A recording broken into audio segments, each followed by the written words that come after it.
Welcome to HM TV live report. Details చూద్దాం. Russia Ukraine యుద్ధాన్ని ముగించేందుకు తీవ్ర ప్రయత్నాలు చేస్తున్నారు అమెరికా అధ్యక్షుడు డొనాల్డ్ ట్రంప్. రష్యా చమురు ఎగుమతులపై దెబ్బ కొట్టి మాస్కోపై ఆర్థికంగా ఒత్తిడి తీసుకురావాలని ట్రంప్ యోచిస్తున్నారు. ఈ మేరకు మాస్కో నుంచి చమురు కొనుగోలు చేస్తున్న చైనాపై సుంకాలను పెంచాలని నాటో కూటమి దేశాలకు ట్రంప్ లేఖ రాశారు. ఈ విషయాన్ని తన ట్రూత్ సోషల్లో ట్రంప్ పోస్ట్ చేశారు. చైనాపై 50 నుంచి 100% వరకు టారిఫ్లు విధించాలని ఆ లేఖలో కోరారు ట్రంప్. ఉక్రెయిన్తో యుద్ధం ముగిసే వరకు డ్రాగన్ పై టారిఫ్లు కొనసాగించాలని సూచించారు. శాంతి ఒప్పందం కుదరగానే ఆ టారిఫ్లను సంహరించుకోవచ్చన్నారు. రష్యాపై ఆంక్షలు విధించేందుకు అమెరికా సిద్ధంగా ఉందని, అందుకు నాటో దేశాల మధ్య సమన్వయం అవసరమని స్పష్టం చేశారు.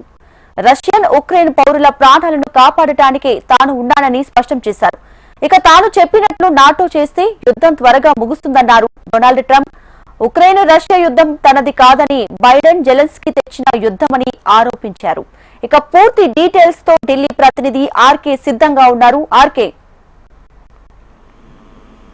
రష్యా ఉక్రెయిన్ యుద్ధాన్ని ముగించేందుకు అమెరికా అధ్యక్షుడు డొనాల్డ్ ట్రంప్ తీవ్ర ప్రయత్నాలు చేస్తున్నారు. మరి రష్యా చమురు ఎగుమతులపై దెబ్బ కొట్టి మాస్కోపై ఆర్థికంగా ఒత్తిడి తీసుకురావాలని ట్రంప్ చెప్తున్నారు. ఈ మేరకు మాస్కో నుంచి చమురు కొనుగోలు చేస్తున్న చైనాపై సుంకాలను పెంచాలని నాటో కూటమి దేశాలకు ట్రంప్ లేఖ రాశారు. దాన్ని తన ట్రూత్ సోషల్లో పోస్ట్ చేశారు. మరి చైనాపై 50% నుంచి 100% వరకు విధించాలని ట్రంప్ ఆ లేఖలో పేర్కొన్నారు. ఉక్రెయిన్ తో యుద్ధం ముగిసే వరకు డ్రాగన్ పై టారిఫ్లు కొనసాగించాలని సూచించారు.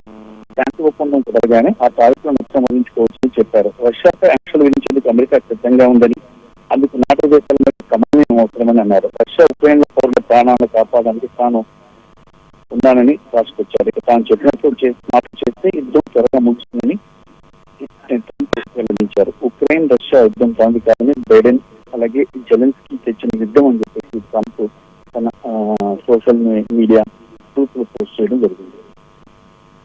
Right RK, thanks for the updates.